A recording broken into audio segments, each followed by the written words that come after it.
Magandang gabi po sa inyong lahat na nandito. Bagamat ngayon ay araw ng Pasko, kalimitan ay siyempre busy ang lahat, may mga bisita, may mga pinagkakaabalahan.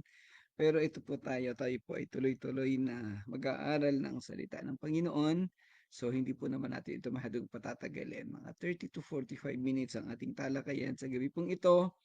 Ayan, at para tayo makapagpatuloy, kagaya ng binabanggit ko ng mga nakalipas na mga panahon, ang sentro pa rin ng Pasko ay ang Panginoong Hesus. So, ang Panginoong Diyos, syempre.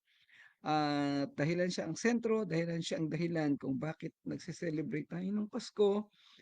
Ilaan natin yung kapirasong panahon natin sa araw na ito sa pamamagitan ng ating pag-aaral ng kaniyang mga salita.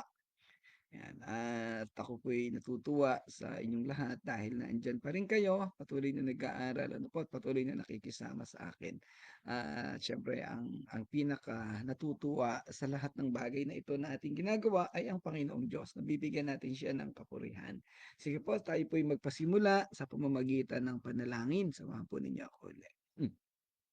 Muli po, Panginoong Diyos, maraming maraming salamat po sa araw na ito. Ito po ay Kapaskuhan, iyong kaarawan, bagamat hindi man ito ang eksaktong petsa, hindi na ito mahalaga, Panginoon.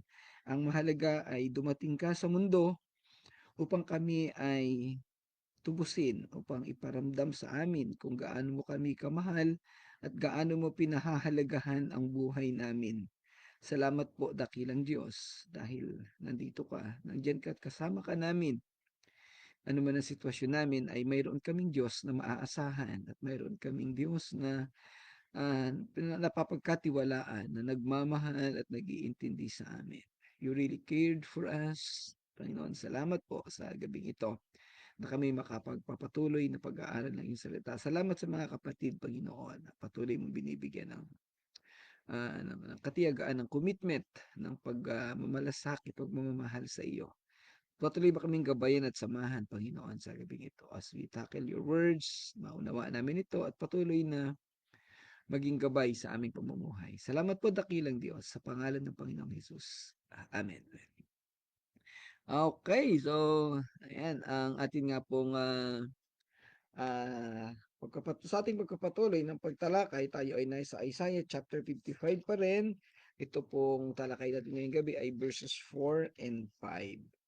Ayan, so um, napaka ganda ng serye na ating tinatalakay dito sa chapter 55. Okay, so ating daanan pansamantali yung ating natalakay noong kabilang nung isang araw noong kailan ba yun? Nung Lunes, no? Um, okay, nung Martes, sorry. Yung verse 3. Ang sabi sa verse 3, makinig kayo at lumapit sa akin, sundin ninyo ako at magkakaroon kayo ng buhay. Isang walang hanggang kasunduan ang gagawin natin. Pagtitibayin ko ang aking walang hanggang pag-ibig kay David. So itong talatang 3 na natalakay natin noon ay tumutukoy sa panawagan muli ng Panginoon na siya ay pakinggan at siya ay lapitan, lumapit sa kanya at ipakita ang kanilang pananampalataya. At ang magiging resulta nito ay magkakaroon ng buhay na walang hanggan. O kaya ay, ang sabi dito ay, magkakaroon kayo ng buhay. Yung buhay ang binanggit. So, life. Ano po, pero alam nating lahat, ang ibig sabihin nito ay buhay na walang hanggan. Dahil hindi ito yung buhay na temporary. Ito ay buhay na panghabang panahon. At hindi ito buhay dito sa lupa, kung hindi ito ay buhay doon sa kalangitan. At kaugnay ito ng John chapter 10 verse 10, kagaya ng binabanggit sa John 3:16, sa iba't iba pang bahagi ng Biblia. Pansinin natin doon sa verse may binabanggit doon na makinig kayo at lumapit sa akin, sundin ninyo. Yung salitang sundin ninyo ako. Obey, no? Kailangan, napakahalaga ng salitang obedience. Saan mang dako ng Biblia, yung obedience ay talagang pinapahalagahan ng Panginoon. Napaka-importante nito sa Kanya dahil ito ang kahit naman sa ang sitwasyon, hindi lamang ang Diyos kundi sa ating praktikal na sitwasyon sa kasalukuyang panahon. Ang obedience ay isang napakahalagang bahagi ng ating buhay. At sa pamamagitan nito ay naipaparamdam din natin yung ating respeto, yung ating pagmamahal doon sa ibang tao. Alam nating lahat na sa panimula pa lang ng kasaysayan sa Biblia, sa Genesis, sa buhay ni Adan at ni Eva, ay yung kawalan ng pagsuway ang siyang naging dahilan ng pagbagsak nila sa kasalanan, at yung pagbagsak na iyon sa kasalanan ay nagdala ng kasalanan sa buong sanlibutan. Magandang gabi, Ate Angie. Salamat. Kumusta ka diyan sa Vietnam? Nawa ay maayos ang iyong kalalagayan diyan. Ayan, at nawa ay na-enjoy mo rin yung Pasko at sa kabila ng mga nangyaring mga kabigatan sa buhay. Siyempre si Brother Edgar, magandang gabi bro. Salamat sa iyong pagsama, at si Nanay Gertrude. Salamat po mga kapatid sa inyong pong pakikisama sa patuloy na pag-aaral ng salita ng Panginoon. Okay, um, yung binabanggit sa verse 3 na yung pagtitibayin ko ang aking walang hanggang pag-ibig kay David, ito yung nagpapakita ito na yung sinasabi ng Diyos na pag-aaruga sa atin, doon sa mga taong susunod at mananampalataya sa Kanya, ito'y katuparan ng kaniyang pangakong pag-ibig kay David. Kasi tayo itinuring na kalahi ni David, no? So yung mga naunang karakter sa Biblia na ating napag-aralan, even si Jesus Christ, ito'y mga lahi ni David. And then alam natin na sa pag-aaral natin ng mga nakalipas na panahon, tayo mga hintil ay idinugtong. So naging kalahi tayo ni David, naging anak tayo ng Panginoong Diyos. So ito yung pagmamahal niya sa atin, ito yung sinasabi doon na pagkapakita niya ng kung gaano niya kamahal o kainiibig si David. Ayan. Okay, punta po tayo sa verse 4. Nang sabi dito, masdan ninyo, ginawa ko siyang saksi sa mga bansa, pinuno at tagapagmana sa mga bayan. Napakaganda nung noong binabanggit dito ang salita, masdan ninyo. Ibig sabihin ay mayroong pagbibigay diin, mayroong mga bagay na binabanggit. Tingnan ninyo. Pwede nating sabihin din salitang unawain ninyo o tingnan ninyo at mayroong nangyayari, mayroong mangyayari, mayroong gagawin. Dito ang ginamit ay ginawa ko siyang saksi sa mga bansa. Bagamat ito ay propesiya, hindi pa nangyayari, pero tinapos na ng Diyos. Nangyari na. Nagawa na niya, hindi hindi pa lamang nasasaksihan sa kapanahunan na ito, ipapatupad na pa lamang. So pwede ito'y kaugnay nung ating pinag-aaralan na kaligtasan o buhay na walang hanggan. Nagawa na ng Diyos yung buhay na walang hanggan para sa ating lahat, and yet literally hindi pa nangyayari kasi nandito pa tayo sa mundo, buhay pa tayo. Pero the moment na tayo kuhanin ng Panginoong Diyos dito sa lupa, andun na, mangyayari na ang buhay na walang hanggan. So kagaya ng binabanggit dito, ginawa ko siyang saksi ng mga bansa. Again, doon sa ibang salin, yung salitang behold, lagi nating napag-aaralan yung panimulang salita na ito. Ibig sabihin, binibigyang diin at mayroong gustong ipaunawa ang Diyos doon sa mga susunod na salita. Sa Ingles, ang sabi sa ESV, behold, I made him a witness to the people. So ang pangunahing tema dito ay yung paggawa ng Diyos sa tao na witness or saksi. Pero siyempre, ang tinutukoy dito na tao ay ang Panginoong Hesus. Ang talatang ito ay tumutukoy sa Panginoong Hesus na ginawa ng Diyos na kaniyang saksi sa buong mundo at nagsisilbing banal na tagapagpahayag ng katotohanan ng Diyos sa isang gabay para sa kaniyang bayan at isang matagumpay na kinatawan na nangunguna sa kanila tungo sa kaligtasan. Siya yung ang nai-imagine ko or pumasok sa isip ko yung alam mo yung troop of a soldier, yung grupo ng mga sundalo. Sa unahan nila laging merong leader, troop leader, platoon commander, company commander na mayroong nagmamarcha at sinusundan siya. yung kung ano ang gawin nung platoon leader o nung head nila, yun din ang gagawin ng mga sumusunod. So ganito yung nais na ano, yung binabanggit dito, eh. Ang Panginoong Hesus ang mangunguna, siya ang magpapatotoo at tayo mga tagasunod niya ay susunod sa kanya. At kung dahil naging witness, naging, ah, kinatawan ng Panginoong Diyos ang Panginoong Hesus sa lupa nung siya'y nabubuhay pa, ito rin ay dapat nating gawin. Tayo man ay maging witness, 'yan, at tayo man ay maging saksi dito sa mundo. Ang ito isang matagumpay, ang Panginoong Hesus ay naging isang matagumpay na kinatawan na nangunguna sa kanila tungo sa kaligtasan. So tayong lahat, hindi man tayo ang magbibigay ng kaligtasan sa tao, pero tayong mga mananampalataya na ay maging daan, maging bahagi ng sistema ng Diyos sa pagbibigay o sa pagkakaroon ng kaligtasan ng mga tao sa pamamagitan ng pagbabahagi ng ebanghelyo.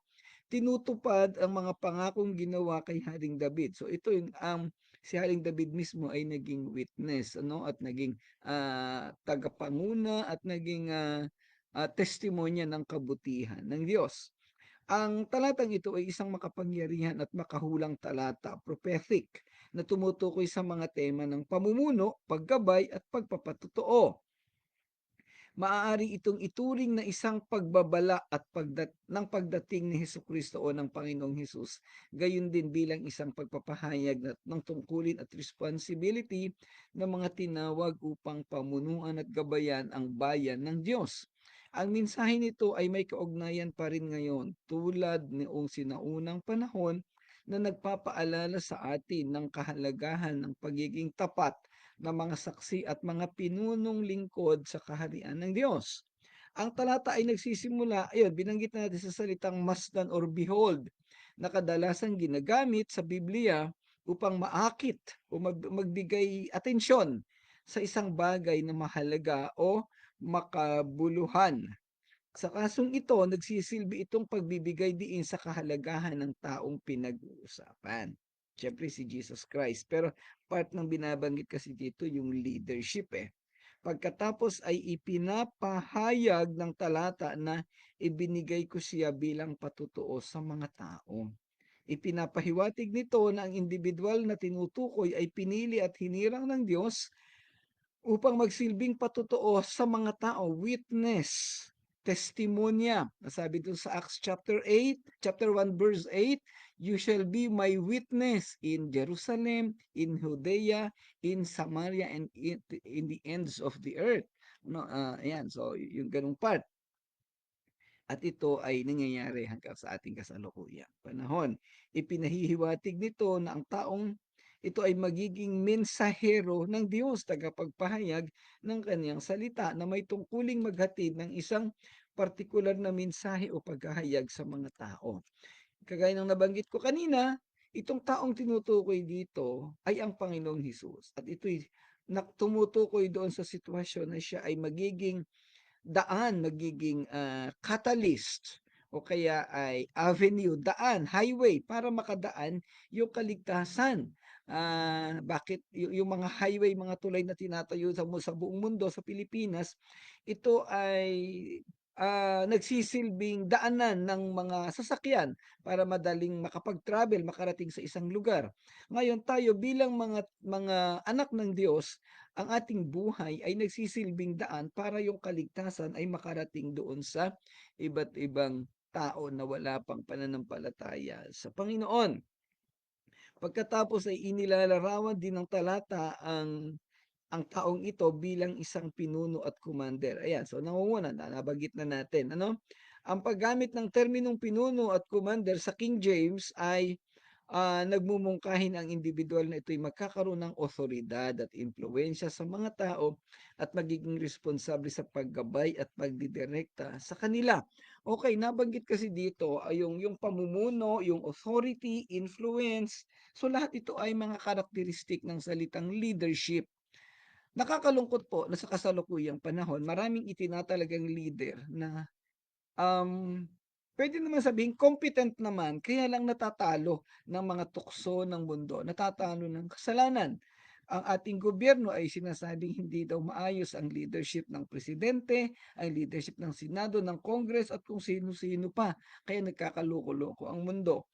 Ah, mai-shi-share ko lang po sa inyo, kaninang umaga, di siyempre Pasko, nandito yung mga anak ko, magkakasama kami dito. May mga bumisitang mga kaibigan, ma matagal ko na silang hindi nakikita. Sila ay mga dating kasama doon sa pinanggalingan kong church 10 years ago, yung kilala naman natin, yung simbahan na yon na no. Alam niyo po, sa loob ng parang 4 na oras yata kaming magkakasama, naubos yung oras namin sa kwentuhan at ang napagkwentuhan namin ay yung kapangitan ng leadership doon sa simbahang pinanggalingan.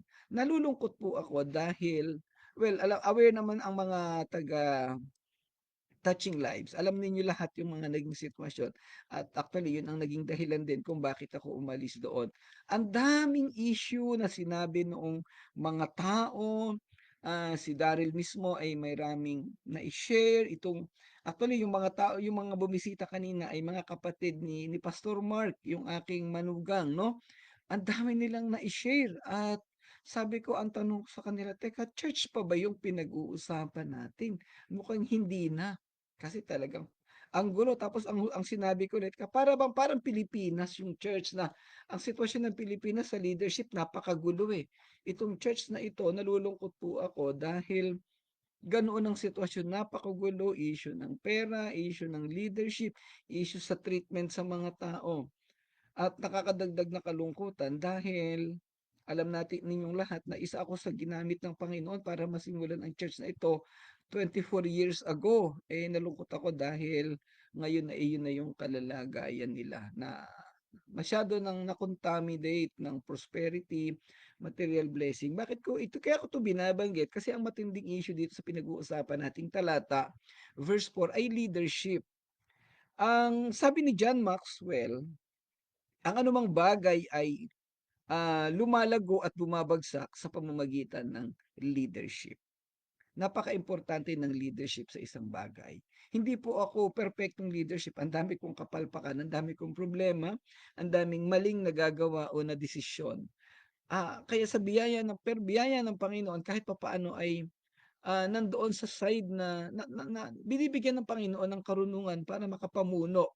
Bagamat alam nating lahat yung sitwasyon ng church natin, ng Touching Lives, hindi ganoon kalago in terms of number. Pero isang bagay na dapat na makita sa isang leader ay yung firm, pagiging matatag sa isang bagay. Salamat, Brother Edgar. Leadership is integrity.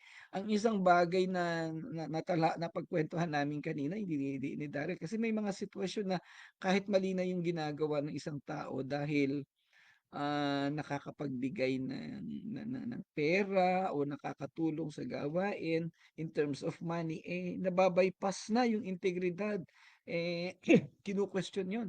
At malaking bagay yun dito kay Daryl, eh, yun nga, biyaya ng Panginoon, eh, naturuan ng maayos na sistema. Sabi ko nga lagi kung buhay lang yung kasama kong pastor na nagsimula ng church, eh, talaga namang kaawa ano, eh. So, napakalaking, kahihiyan ang nangyayari. Ayun po. So, tatandaan natin mga kapatid, ang leadership po na binabanggit dito, yung leadership ni Jesus Christ. Ang nai-share ko sa inyo, yung leadership sa church.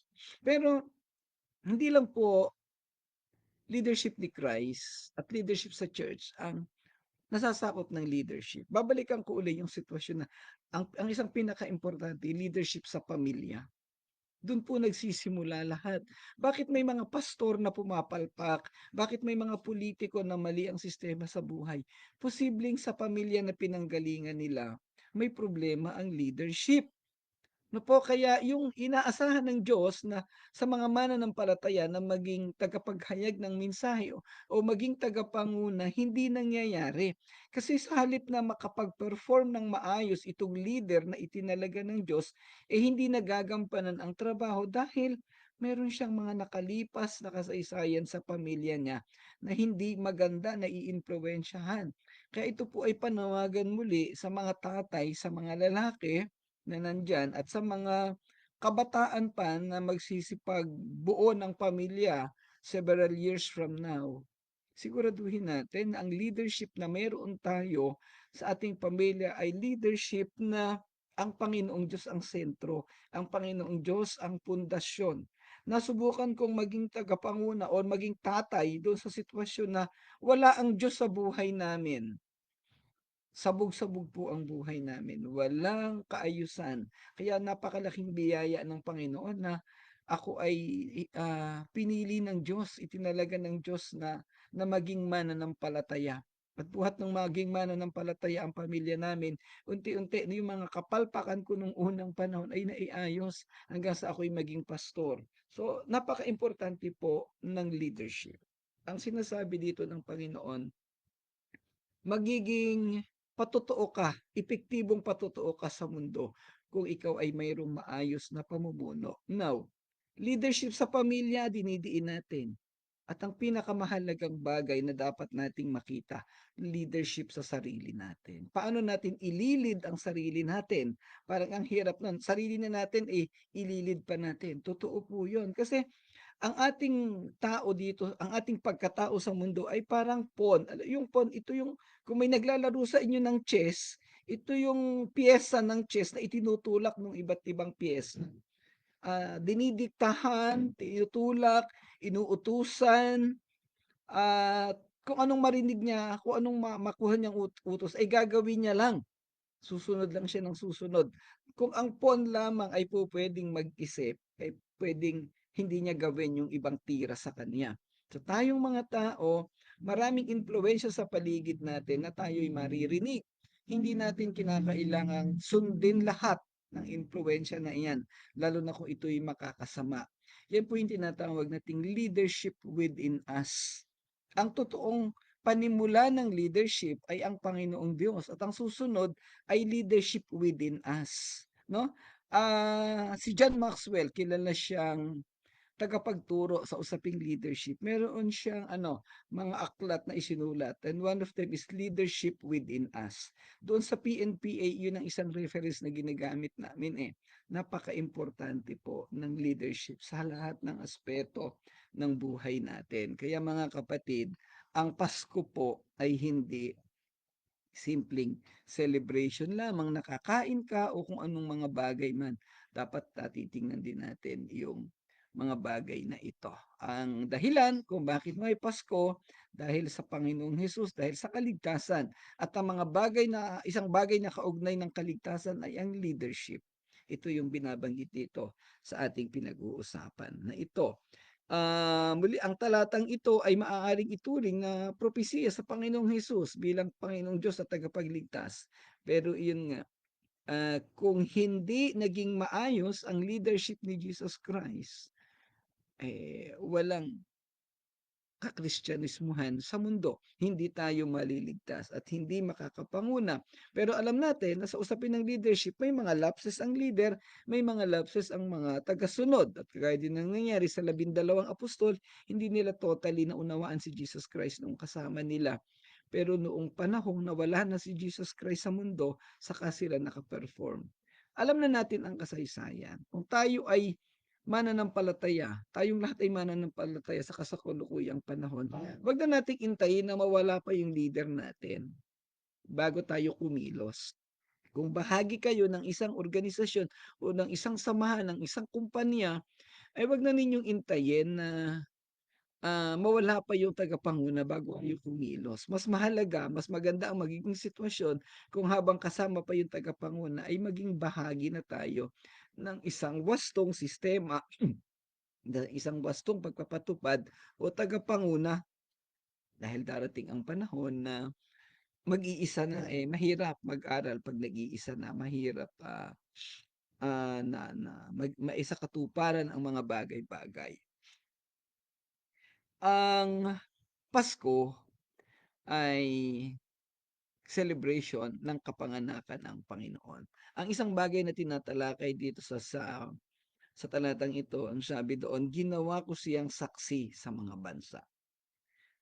Lagi kong binabanggit na at na pinag-uusapan natin, ang Pasko ay isang paganong celebration. At kagabi pinag-uusapan din namin habang kami ay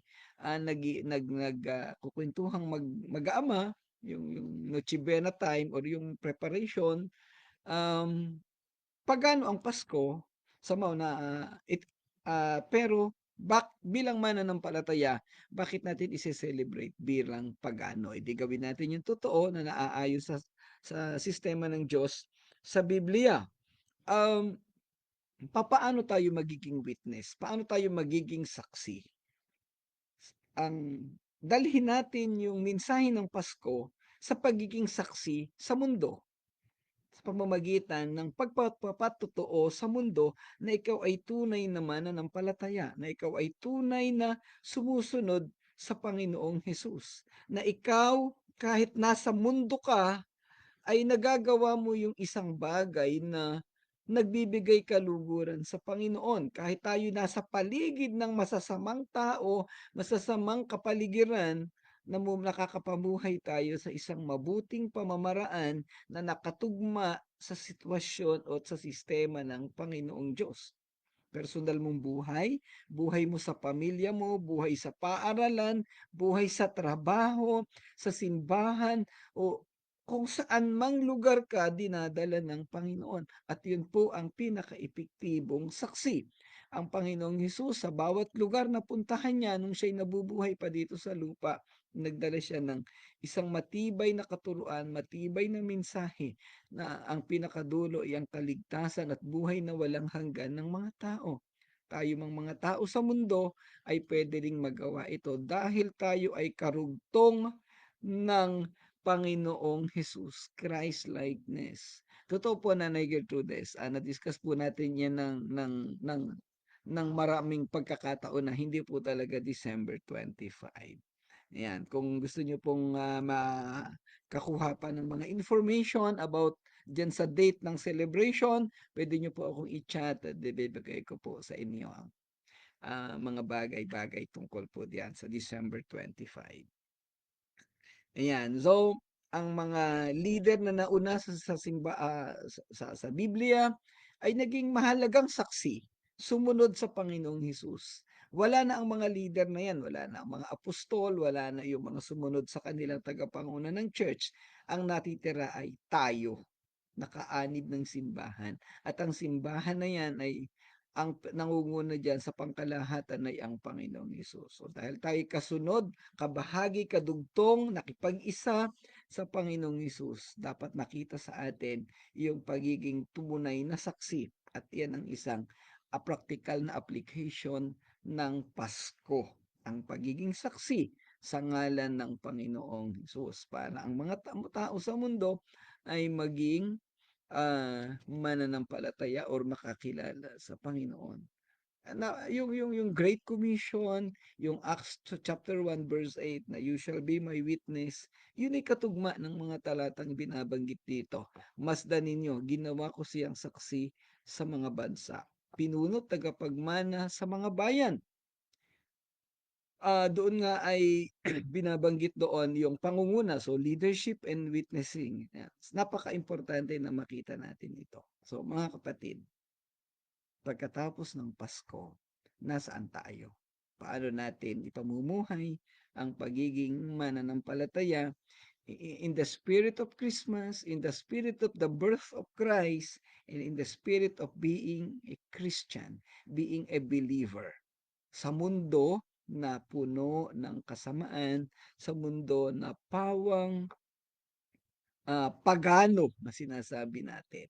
Pagano ang mundo, pero tayong mananampalataya, magiging pagano din ba tayo? Okay. So, ang verse 5, may oras pa tayo, ano po? Sabi dito, iyong tatawagin ang mga bansang hindi mo kilala, mga bansang hindi kakilala sa iyo pupunta. Darating sila alang-alang sa iyong Diyos na si Yahweh, ang banal na Diyos ng Israel sapagkat pinaparangalan kaniya. Ang talata namang ito ay naglalaman ng mensahe ng pag-asa, pagtubos at pagkakaloob ng kaligtasan sa mas malawak na sakop, hindi lamang sa Israel, sa naunang pinili ng Diyos na maging kanya. Binabanggit din sa talatang ito ang pagtitipon ng mga bansa at tao sa Panginoon na binibigyang diin ang kaniyang pangkalahatang pag-ibig at ang sukdulang pagluwalhati sa kaniyang bayan. Nagsisilbi itong isang makapangyarihang paalala ng lawak ng plano ng Diyos at ang sumasaklaw na lahat ng aspeto ng kaniyang inihahandog na kaligtasan. Ayan, generally ang tema ng verse 5 ay ang pagkilala ng lahat ng tao, ng uri ng tao sa mundo sa Panginoong Hesus. Anumang lahi, regardless kung sila may Israelita o mga Hintil. So alam na nating lahat ang kasaysayan nito, yung grafting na tinatawag natin. So gano'n na nangyari at yun ang disenyo ng Diyos sa buong mundo na hindi lamang ang mga ang mga Israelita ang magiging mananampalataya o ang susunod sa Panginoong Hesus. At sa halip ang mga hintil pa rin. Na malinaw na po iyan sa kasaysayan at sa mga bagay na ating napag-aralan. Ngayon, dali natin sa practical na sitwasyon, practical na application. In connection doon sa verse 4, sabi natin kanina, mahalaga na tayo ay maging saksi para ang mga taong ito na hindi mananampalataya ay lumapit sa Panginoon. Yung mga taong hindi, binabanggit dito sa verse 5 na mga bansang hindi kilala, mga bansang hindi kilala sa iyo pupunta, darating sila alang-alang sa Diyos. So ito yung mga hindi pa mananampalataya. Hindi po literal na bansa, kung hindi ito tumutukoy sa buong mundo, sa iba't ibang nasyon, sa iba't ibang lugar na mayroon pang na hindi nananampalataya. So nakikita natin yung flow ng lesson, yung verse 4, ang Panginoong Hesus ay magiging witness at dinala natin sa application na tayo ay magiging saksi or witness para ang mga taong ito, para ang iba't ibang nasyon na ito makakilala sa Panginoon. Napakalinaw ng proseso ng Diyos. Kaya sinasabi, ipinapakita dito na tayo mga kapatid ay mayroong role na gagawin. Meron po tayong bahagi sa negosyo ng Diyos. Ano ba ang negosyo ng Diyos? Kaligtasan. Ang pagkakaroon ng maraming tao na maliligtas ang tubo. Ito ang resulta ng negosyo ng Diyos na binabanggit dito. The business of God. So, tatandaan po natin, hindi lang sapat na tayo naging mananampalataya kung hindi meron tayong bahagi sa mundo ng kawalan ng pananampalataya. Ang Pasko, ang mensahe ng Pasko ay kaligtasan. Ang dahilan kung bakit may Pasko ay kaligtasan ng mga tao. Dahil tayo ay bahagi ng Pasko, dahil tayo ay kadugtong ng Panginoong Hesus, may bahagi tayo sa paghahayag ng kaligtasan sa buong mundo. Nawa po ang mensaheng ito ay tumanim sa ating isipan at unti-unti gampanan natin habang tayo may pagkakataon pa, habang kaya pa ng ating katawan. Okay, so hanggang doon lang po ang ating talakayan sa gabing ito. The message of salvation is the message of Christmas, and that is the same message that we need to share the world as a witness of God. Salamat mga kapatid sa inyo pong pagsama. Simulan natin ang bagong buhay sa pamamagitan ng wastong katuruan na ito at ang susunod pa na taon ay maging isang buhay na kalugod-lugod sa Panginoon, masaya, buhay na ganap at kasiya-siya. Salamat po sa inyong lahat. Tayo po'y magwakas sa panalangin. Muli po, Panginoong Diyos, maraming salamat sa gabing ito. Sa biyaya na ibinigay mo sa amin, sa pagkakataon na nakapag-aral kami ng iyong salita.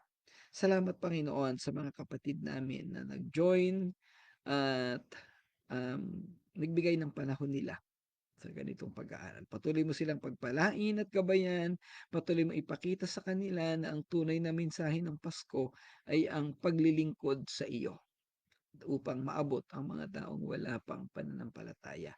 Patnubayan po't gabayan ang bawat isa, patuloy na pagpalain, bigyan ng karunungan at kalakasan. Ikaw po ang mangusap sa kanila, sa bawat pamilya, sa bawat tatay, sa bawat lalaki, sa bawat babae na mananampalataya na kasama namin ngayon at nakakarinig ng panalangin na ito ng aming pag-aaral at sa mga susunod pang taon makakarinig ng recording nito, Panginoon. Ikaw po ang magpala sa kanila at ikaw po ang magtulak at magturo sa kanila kung papaanong makapaglilingkod sa iyo at ang bawat isa ay magiging saksi upang ang mga taong malalayo ay makakilala sa iyo. Salamat po, dakilang Diyos. Gabayan mo po kaming lahat, Ama. Ito po'y panalangin namin sa pangalan ng Panginoong Hesus. Amen. Amen. Maraming maraming salamat po muli mga kapatid sa inyo pong pagsama. Pastor Claude, Sir Irene, Pastor Nanding, ang buong pamilya, ang pamilya ni Ate Alma. Siyempre, ang pamilya ni Pastor Claude, malamang ay naririnig din at kasama sa ating pag-aaral. At siyempre si Irene, nandyan pa rin sa Cavite, pamilya ni na Christine, yung buong pamilya at ang mga anak. Siyempre, pamilya ni Pastor Nanding. Si Kuya Bob ay naandyan din, kasama din at ang buong pamilya. At siyempre, si Ate Angie, bagamat naandyan sa Vietnam, na may nagiging maayos at kapayapa ang iyong buhay dyan. Siyempre, si Brother Edgar, ang pamilya, si Nanay Gertrudes. Ayan, maraming maraming salamat po sa inyong lahat, mga kapatid. Pagpalain ko yung patuloy ng Panginoon. To God be the glory.